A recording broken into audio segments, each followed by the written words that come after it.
Okay, hello dear farming community. My name is Tionge Kacheche and welcome to yet another episode of the special edition of the Agritalk Africa featuring the Agriculture and Cooperatives Awards nominees. So today we are at Fanellie Livestock Sanctuary and I will be talking to Nellie Chinyakula, who is the founder and also nominated in the category Livestock Farmer of the Year. Category is sponsored by Mayfair Insurance, and we would like to say thank you so much to Mayfair Insurance for sponsoring the Zambian farmer as well as supporting the Zambian farmer.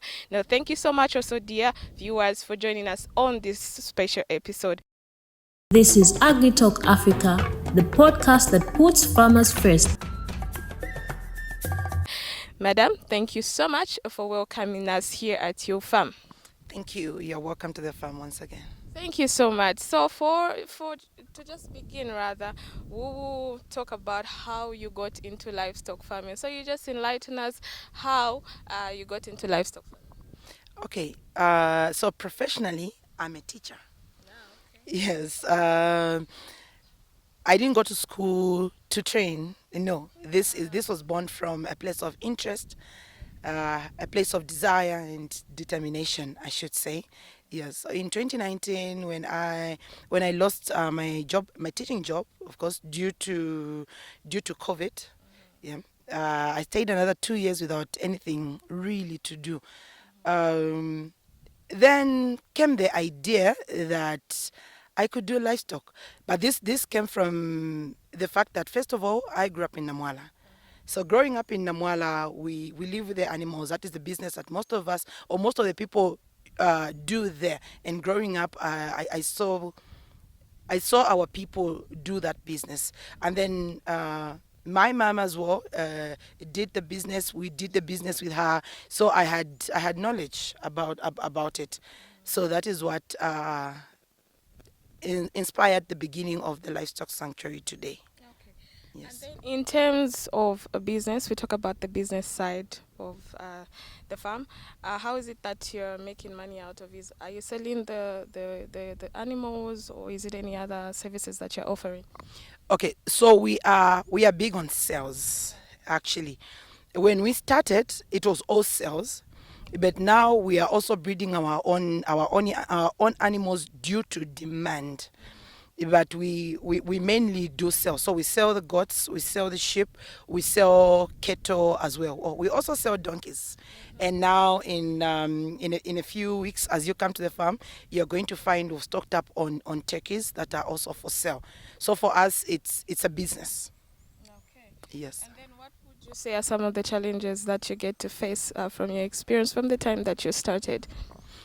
Number one problem that we fought, and I think we have overcome now, looking at our success rate, was the disease management. That was a huge problem for us, managing disease, considering the fact that we were sourcing these animals, so they would come from different places, and then some farmers do not understand the dynamics of vaccinations and take control. So we had a tough time bringing the animals onto the farm and then treating them from various diseases. Sometimes disease that you don't even know about, you have no idea, and it's just happening there. So that was a learning phase for us. We managed to combat that, and I can say we are doing excellently well in that area. The other challenge that we struggle with in this season, and as it was last year during the drought, is feed. Feeding these animals can be quite costly. The prices of feed anywhere around the country really isn't friendly. So that is one of our huge struggles right now, sourcing and putting them on a feeding program that keeps them healthy for a longer period of time before the season can change, and then they can do their free range grazing again. And then you did mention about the feed and as well as the diseases for the animals. Now, how are you managing the diseases for the animals? How are you combating that? And when it comes to how feed prices can go up and can go down, how are you managing that as well? Okay, so on the disease aspect, we have a very deliberate policy that the moment the animals enter our farm, they undergo what used to be dipping then and now spraying. it's very mandatory before they can mix with the other animals that we have on the farm. We confine the other ones in the goat pens and make sure that the ones that we are receiving undergo that spraying system. First of all, to get rid of the parasites that are external, that they might have come with. So that is done, and then the following day, before we still mix them with the other animals, we make sure that we give antibiotics. So we are big on administering preventive and curative antibiotics. One of our golden antibiotic being terramycin, because it combats a wide range of diseases, being both preventive and curative. Yes. And then, are you involved in any educational programs, or do you have any educational programs for your livestock farmers or just for farmers out there? Currently, no. But that is a program that we are starting now. Actually, the first class runs out next month. We'll roll it out next month because we have seen the demand, and we are looking at how we have grown ourselves, the clientele that we have, and how many people desire to get livestock from us, but they are limited on knowledge. So we are missing out on a clientele because they don't know how to manage these animals. So now we are getting into a very deliberate arrangement where we arrange classes for our already existing clients and for would-be clients, so that we train them on management. But also, the best way to really learn is to be on the ground.